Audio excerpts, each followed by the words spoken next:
കുടുംബ കൂട്ടായ്മയുടെ ഇടവക പ്രസിഡന്റ് ജോർജ്, കുടുംബ കൂട്ടായ്മയുടെ സെക്രട്ടറി മിസ് ആൻസി, സ്നേഹമുള്ള സിസ്റ്റേഴ്സ്, മാതാപിതാക്കന്മാരെ, സഹോദരി സഹോദരന്മാരെ, പ്രിയമുള്ള കൊച്ചു കുട്ടികളെ,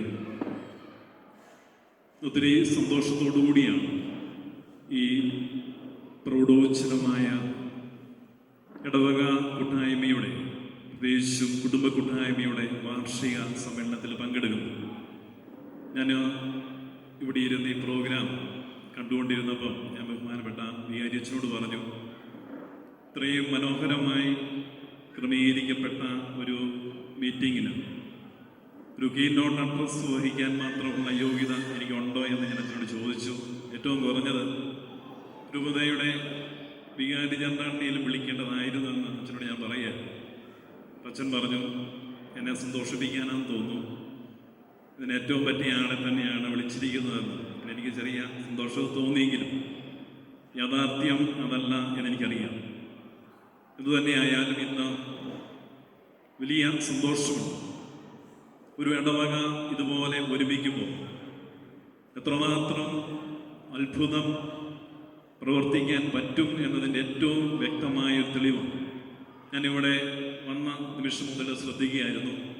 ഈ നിമിഷം വരെ ഒരു പിഴവ് പോലും പറ്റാതെ ഇങ്ങനൊരു പ്രോഗ്രാം കോർഡിനേറ്റ് ചെയ്യപ്പെട്ടിട്ടുണ്ടെങ്കിൽ അതിൻ്റെ പിന്നിലുള്ള അധ്വാനവും സന്മനസ്സും, അതിനേക്കാൾ ഉപരി കൂട്ടുത്തരവാദിത്വവും എത്രമാത്രം മനോഹരമായി. അപ്പോൾ ഞാൻ കരുതുകയാണ്, ഈ സാങ്കേതിക വിദ്യയിൽ മനുഷ്യൻ്റെ കഴിവും ഒരുമിച്ച് ചേർന്നപ്പോൾ എന്നും ഓർമ്മയിൽ സൂക്ഷിക്കാൻ പറ്റുന്ന ഒത്തിരി നിമിഷങ്ങൾ സമ്മാനിച്ചിട്ടാണ് ഈ മീറ്റിംഗ് ഇപ്പോൾ നടന്നുകൊണ്ടിരിക്കുന്നത്. അതുകൊണ്ട് തന്നെ അർത്ഥവത്തായിട്ട് ഈ ലോകത്തിൽ ജീവിക്കാൻ നമുക്ക് കൂട്ടുത്തരവാദിത്വം ഉണ്ടെങ്കിൽ സാധിക്കും എന്നതിൻ്റെ ഏറ്റവും വലിയ തെളിവും. അതുകൊണ്ട് തന്നെ ഞാൻ വലിയൊരു പ്രസംഗമൊന്നും ഇവിടെ നടത്തുന്നില്ല. നിങ്ങളുടെ ഈ സാന്നിധ്യം തന്നെ ഏറ്റവും വലിയൊരു പ്രസംഗമാണ്. ഞാൻ നിങ്ങളുടെ ഇടവകയുടെ ആദ്യത്തെ ഡോക്യുമെൻ്ററി കണ്ടപ്പോൾ തന്നെ അവിടെ ഒപ്പിയെടുക്കപ്പെട്ട നിമിഷങ്ങൾ ഒട്ടും യാന്ത്രികതയില്ലാതെ ഒരു ഇടവക സമൂഹത്തിൻ്റെ മുഴുവനും ആത്മാവിനെ അതിൻ്റെ പൂർണ്ണമായ രീതിയിൽ ഏറ്റവും നാച്ചുറലായി അവതരിപ്പിക്കപ്പെട്ട ഒരു ടെലിഫിലിമായി. അവിടെയാണ് ഇടവക എത്രമാത്രം സജീവമാണ്, നാട്യങ്ങളില്ലാതെ ആത്മാർത്ഥതയോടെ വലിയ സ്വരച്ചേർച്ചയോടെ ഒരുമിച്ച് കൂടാൻ പറ്റുക. അപ്പോൾ ഇവിടെ ഇന്ന് എനിക്ക് പറയാനുള്ളത്, ആരെങ്കിലും ഈ കൂട്ടായ്മയിൽ നിന്നും മാറി നിൽക്കുന്നുണ്ടെങ്കിൽ അത് ഏറ്റവും വലിയ നഷ്ടം അവർക്കാണ്. കാരണം ഒരോർമ്മയും സമ്മാനിക്കാതെ ഈ ലോകത്തോട് കടന്നു പോകും. ഇന്ന് ഞാൻ ഉച്ചസമയത്തിൻ്റെ മുറിയിലിരുന്നപ്പോൾ ഞാനൊരു യൂട്യൂബിലൊരു ആശയം ഇങ്ങനെ പാസ് ചെയ്തത് ഞാൻ ശ്രദ്ധിച്ചുകൊണ്ട് ഇങ്ങനെയാണ് എഴുതി വച്ചിരിക്കുന്നത്: നിങ്ങളെ മറവ് ചെയ്ത് 1 മണിക്കൂറിനകം ഈ ലോകം നിങ്ങളില്ലാതെ മുന്നോട്ട് നീങ്ങാൻ തുടങ്ങും. കണ്ണുനീർ പറ്റും, ആളുകൾ വീട്ടിലേക്ക് മടങ്ങും, ജോലി, പഠനം, ദൈനംദിന ജീവിതം എന്നിവയെക്കുറിച്ചുള്ള ചർച്ചകൾ സജീവമാണ്. നിങ്ങളുടെ ജോലിയിൽ മറ്റൊരാൾ വരും, നിങ്ങളുടെ സമ്പത്ത് വിഭജിക്കപ്പെടും, നിങ്ങൾ ജീവിച്ചിരുന്നു എന്നതിൻ്റെ വെറും അടയാളങ്ങൾ മാത്രമായി നിങ്ങളുടെ ഫോട്ടോകൾ അവസാനിക്കും. നിങ്ങളുടെ ശരീരം മണ്ണിലേക്ക് മടങ്ങുമ്പോൾ നിങ്ങൾ ആർക്കു വേണ്ടിയാണ് ജീവിച്ചത്, ആ ആളുകൾ അവരുടെ പഴയ ജീവിത ചര്യകളിലേക്ക് മടങ്ങും. എത്ര പെട്ടെന്നാണ് നിങ്ങളെ അവർ മറന്നു തുടങ്ങുന്നത്. അതുകൊണ്ട് ശരിക്കും നിങ്ങൾ ആരെ പ്രീതിപ്പെടുത്താനാണ് ഇന്ന് ജീവിക്കുന്നത്? എന്നിട്ട് അദ്ദേഹം അവിടെ കുറിച്ച് വെക്കുകയാണ്, നിങ്ങളുടെ പാപങ്ങൾ ഏറ്റെടുക്കാൻ കഴിയാത്ത ഏതാനും ദിവസങ്ങൾക്കുള്ളിൽ നിങ്ങളെ മറന്നു പോകുന്ന മനുഷ്യരെ ഓർന്നാണ് ഈ ലോകത്ത് ജീവിക്കുന്നത്. അതോ നിങ്ങളെ ഒരിക്കലും മറക്കാത്ത, നിങ്ങളുടെ ഓരോ പ്രാർത്ഥനയും കഷ്ടപ്പാടും ത്യാഗങ്ങളും രേഖപ്പെടുത്തി വയ്ക്കുന്ന ദൈവത്തെ നിങ്ങൾക്ക് ഹൃദയത്തിൽ സൂക്ഷിക്കാൻ പറ്റുന്നുണ്ടോ? പ്രിയമുള്ള സഹോദരി സഹോദരന്മാരെ, ഞാൻ പറയും, ഈ കൂട്ടായ്മ അതാ. നിങ്ങൾ ആർക്കൊക്കെ വേണ്ടി അധ്വാനിച്ച് മാറി നിൽക്കുന്നു, അവരൊക്കെ നിമിഷ നേരങ്ങൾ കൊണ്ട് നിങ്ങളെ മറക്കുമ്പോൾ നിങ്ങൾ ചെയ്ത സത്പ്രവൃത്തികളും ഒരുമിച്ച് കൂടിയ നിമിഷങ്ങളും സ്വർഗത്തിൽ നിങ്ങൾക്കായി സൂക്ഷിക്കുന്ന നിക്ഷേപങ്ങൾ. അതുകൊണ്ട് നിങ്ങൾ ഓർത്തിരിക്കേണ്ട ഒരു കാര്യം ഇതാണ്. എന്താണ് ഈ ഇടവക കൂട്ടായ്മ? ഒരുപക്ഷെ ഞാൻ കരുതുകയാണ്, നിങ്ങളെ ഇതുപോലെ ഒരുമിച്ച് കൂട്ടാൻ കഴിവും പ്രാപ്തിയുമുള്ള ഒരു ആത്മീയ പിതാവ് ബഹുമാനപ്പെട്ട വലിയാത്തച്ഛൻ, ഞാൻ പല പ്രാവശ്യം ഇവിടെ വന്നിട്ടുണ്ട് കുടുംബ കൂട്ടായ്മയ്ക്ക് ക്ലാസ് എടുക്കാൻ, അതുപോലെ മറ്റ് പല കാര്യങ്ങൾക്കും. ആ വൈദികന്റെ കരത്തോട് ചേർന്ന് അധ്വാനിക്കാൻ തുടങ്ങുമ്പോൾ ഒരിക്കലും മറക്കാനാവാത്ത ഒരുപാട് ഓർമ്മകൾ നമുക്ക് സ്മരിക്കാൻ പറ്റും. ഞാൻ പറയും, തുടരെ തുടരെ ഇതുപോലെ ചില സായാഹ്നങ്ങൾ ഉണ്ടായാൽ നമ്മുടെ മക്കളൊക്കെ നമ്മുടെ കൂടെയുണ്ട്. ഇന്ന് ഇവിടെ മനോഹരമായിട്ട് 2 കുട്ടികൾ അവർ ഫ്യൂഷൻ മ്യൂസിക് അവതരിപ്പിച്ചപ്പോൾ ഞാൻ ശ്രദ്ധിക്കുകയായിരുന്നു. അവരവിടെ കയറി നിന്നപ്പോൾ അവരുടെ ഉള്ളിൽ വിരിഞ്ഞു നിന്ന കോൺഫിഡൻസ് വലുതാണ്.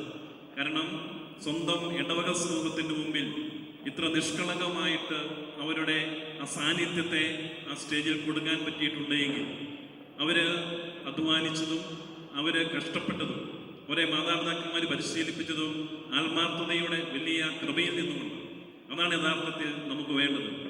ആരും ഓർമ്മിക്കാത്ത ഒരു ജീവിതം നയിച്ച് ആരോടും കടപ്പാടില്ലാതെ ആരോടും ബന്ധമില്ലാതെ ഈ ലോകത്തിൽ നിന്ന് മടങ്ങിപ്പോകുമ്പോൾ സ്വർഗത്തിൻ്റെ വാതിൽ എൻ്റെ മുമ്പിൽ എപ്പോഴും അടയ്ക്കപ്പെടും. അതെത്ര കൃത്യമായിട്ട് നമ്മുടെ മുമ്പിൽ രൂപപ്പെടുകയും. അതുകൊണ്ട് ഞാൻ പറയുകയാണ്, നമ്മുടെ ഈ കൂട്ടായ്മ തീർച്ചയായിട്ടും ഒത്തിരി അഭിനന്ദനം അർഹിക്കുന്നു. ഞാൻ മര്യാദച്ചോട് പറയാനിരിക്കുകയായിരുന്നു. നിങ്ങളുടെ ഡിജിറ്റൽ റിപ്പോർട്ട് ഇവിടെ അവതരിപ്പിച്ചു. അത് ഞാൻ കരുതുകയാണ് നമ്മുടെ രൂപത മുഴുവനും ആ ഒരു തലത്തിലേക്ക് ഒരു നല്ലൊരു മോഡൽ പ്രസൻറ്റേഷനായിട്ട് ഞാൻ കരുതുകയും അച്ഛൻ അനുവദിക്കുകയാണെങ്കിൽ അത് നമ്മുടെ രൂപതയുടെ വെബ്സൈറ്റിൽ കൊടുക്കുകയും ഈ ഒരു ഫോർമാറ്റ് എത്ര കൃത്യമായിട്ടും ഭംഗിയായിട്ടും, അതായത് ഈ ഒരു ടെക്നോളജിയെ ഇത്രമാത്രം ഹൃദയത്തിലേറ്റി ഞാൻ അതിൻ്റെ സംഘാടകരെയും ഇതിൻ്റെ ഈ വീഡിയോ എഡിറ്റ് ചെയ്തവരൊക്കെ പ്രത്യേകം അഭിനന്ദിക്കുകയാണ്. കോളേജിൻ്റെ കുട്ടികളുടെ പ്രയത്നം അത് ഞാൻ ആദ്യ സമയങ്ങളിലൊക്കെ ഇരുന്ന് ചിന്തിച്ചപ്പോൾ ഒരു സിനിമാ തിയേറ്ററിൽ ഇരിക്കുന്ന എഫക്റ്റ് അതിൻ്റെ കൃത്യതയിലും അതിൻ്റെ യോജിപ്പിലും അതിൻ്റെ സംയോജനത്തിലും എല്ലാം കണ്ടെത്താനായിട്ട് സാധിച്ചതുകൊണ്ട് ഇത് ചരിത്രത്തിൽ കുറിക്കപ്പെടുന്ന, എപ്പോഴും ഓർമ്മിക്കാൻ ഇഷ്ടപ്പെടുന്ന ഒരു നിമിഷമായിട്ട് നമുക്ക് രൂപപ്പെടുത്താൻ സാധിച്ചു. ഞാൻ ചെറിയ ഒരു സംഭവം കൂടി പറഞ്ഞ് അവസാനിപ്പിക്കുകയാണ്. നമ്മുടെ ഈ കൂട്ടായ്മ നമ്മൾ ദൈവത്തിൻ്റെ ബന്ധത്തോടുള്ള പരിശുദ്ധിയിൽ നിന്നുകൊണ്ട് രൂപപ്പെടുത്തുന്ന കൂട്ടായ്മ. പ്രശസ്ത സാഹിത്യകാരനായ KN മോഹനവർമ്മ അദ്ദേഹത്തിൻ്റെ ഒരു അനുഭവം രേഖപ്പെടുത്തി വയ്ക്കുന്നു. അദ്ദേഹം ഇപ്രകാരമാണ് പറയുന്നത്. അദ്ദേഹത്തിൻ്റെ കുഞ്ഞമ്മായിയെ കുറിച്ചാണ് പറയുന്നത്. കുഞ്ഞമ്മായി ആലുവായിൽ നിന്നും വൈക്കം വഴി കോട്ടയത്തേക്കുള്ളൊരു ബസ്സിൽ യാത്ര ചെയ്യുകയാണ്. ബസ്സിൻ്റെ സൈഡ് സീറ്റിൽ കുഞ്ഞമ്മായിയുടെ അപ്പുറത്ത് ഒരു 10-14 വയസ്സ് പ്രായമുള്ള ഒരു പെൺകുട്ടി ഇരിപ്പുണ്ട്.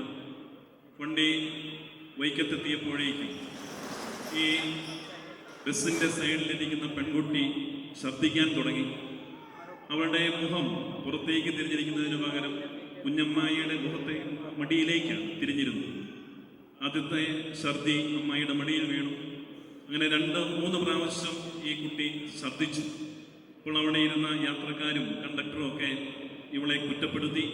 പ്രായമായ ഈ അമ്മച്ചിയുടെ മടിയിലേക്ക് ഈ കുട്ടിയുടെ ശബ്ദത്തിൽ വീണപ്പോൾ എന്തുകൊണ്ട് അവൾക്ക് പുറത്തേക്ക് ശബ്ദിച്ചുകൂടായി? അവിടെ ഇരുന്നവരെല്ലാം വിമർശിച്ചു. എന്നാൽ ഈ വിമർശന സമയത്ത് ഈ കുഞ്ഞമ്മായി ചെയ്തുകൊണ്ടിരുന്നത് ആ പെൺകൊച്ചിൻ്റെ പുറം തടവി കൊടുക്കുകയാണ്. കുറച്ച് കഴിഞ്ഞപ്പോൾ കണ്ടക്ടർ വന്നിട്ട് ഈ കുഞ്ഞമ്മായിയോട് ചോദിച്ചു, കുഞ്ഞമ്മായി, ഈ മകള് അങ്ങയുടെ കൊച്ചുമോളാണ്. അപ്പോൾ ഈ അമ്മച്ചി പറഞ്ഞു, ഇതെൻ്റെ കൊച്ചുമോളല്ല, പക്ഷെ ഇതുപോലെ ഒരു കൊച്ചുമോൾ എൻ്റെ വീട്ടിലുണ്ട്. ഇതുപോലൊരു കൊച്ചുമോൾ എൻ്റെ വീട്ടിലുണ്ട്. അവരുടെ നാവടപ്പിക്കാൻ പറ്റിയ ഒരു ഡയലോഗാണ്. വലിയ സാഹിത്യ ഭംഗിയൊന്നുമില്ല. പക്ഷേ ആ പരിതസ്ഥിതി മാറി വിമർശനങ്ങൾ ഉയർത്തിയിരുന്നവരുടെ നാവ് താണു. അവർ കണ്ടെത്തിയത് ഒരു മനുഷ്യ സ്നേഹത്തിൻ്റെ സാന്നിധ്യത്തെ. പിന്നീട് ഈ KN മോഹനവർമ്മ കുറിച്ചു വയ്ക്കുകയാണ്. അടുത്ത ബസ് സ്റ്റോപ്പിൽ കണ്ടക്ടർ പുറത്തിറങ്ങി ഒരു കുപ്പി വെള്ളം വാങ്ങിച്ചു. അമ്മച്ചിയുടെ മുഖം കഴുകാൻ കൊടുത്തു. ഈ കൊച്ചിൻ്റെ മുഖം കഴുകാൻ കൊടുത്തു. അവൾക്കൊരു പച്ച നാരങ്ങായും ഇദ്ദേഹം കരുതി. കാരണം ഈ അമ്മച്ചിയുടെ നിലപാടിന് ആ ചുറ്റുപാടുകളെ മാറ്റാനുള്ള കരുത്തുണ്ടായി. പ്രിയമുള്ള സഹോദരി സഹോദരന്മാരെ, ഞാൻ അവസാനിപ്പിക്കുക. എന്താണ് കൂട്ടായ്മ? വിമർശനങ്ങളുടെ ഒരു വലിയ സ്വരത്തിൻ്റെ നടുവിൽ സ്നേഹത്തിൻ്റെ സാന്നിധ്യമാകാൻ പറ്റുന്നതാണ് കൂട്ടായ്മ. ഞാൻ കരുതുകയാണ് ഇന്ന് ഈ ഇടവക കൂട്ടായ്മയുടെ ഇത്ര മനോഹരമായി ക്രമീകരിക്കപ്പെട്ട ഈ സമ്മേളനം ഒരുപാട് ഹൃദയങ്ങളിൽ നന്മ ജനിപ്പിക്കും. ആ നന്മ ഒരിക്കലും മറങ്ങാതെ, ഒരിക്കലും മയങ്ങാതെ വലിയ പ്രൗഢോജ്ജലമായ സ്വരത്തോടുകൂടി സംസാരിച്ചുകൊണ്ടിരിക്കും. അതുകൊണ്ട് ഇതിൻ്റെ പേരിൽ ഈ കൂട്ടായ്മ ഇത്ര മനോഹരമാക്കാനായിട്ട് അധ്വാനിച്ച എല്ലാവരെയും ആത്മാർത്ഥമായിട്ട് അഭിനയിക്കുന്നു. നിങ്ങളുടെ കൂട്ടായ്മ അനുദിനം വളർന്നു വരട്ടെ എന്ന് പ്രാർത്ഥിക്കുന്നു. രൂപതയോടും രൂപതാധ്യക്ഷനോടും ഈ ഇടവകയും ബഹുമാനപ്പെട്ട വികാരി അച്ഛനും നിങ്ങളെല്ലാവരും കാണിക്കുന്ന എല്ലാ ആദരവിനും സ്നേഹത്തിനും ഏറ്റവും ആത്മാർത്ഥമായി നന്ദി പറഞ്ഞുകൊണ്ട് എന്നെ ഇങ്ങോട്ട് വിളിച്ചതിനും വളരെ ശ്രദ്ധാപൂർവം നിങ്ങൾ എന്നെ വീക്ഷിച്ചതിനും ആത്മാർത്ഥമായ നന്ദി പറഞ്ഞ് ഞാൻ എൻ്റെ വാക്കുകൾ ഉപസംഹരിക്കും.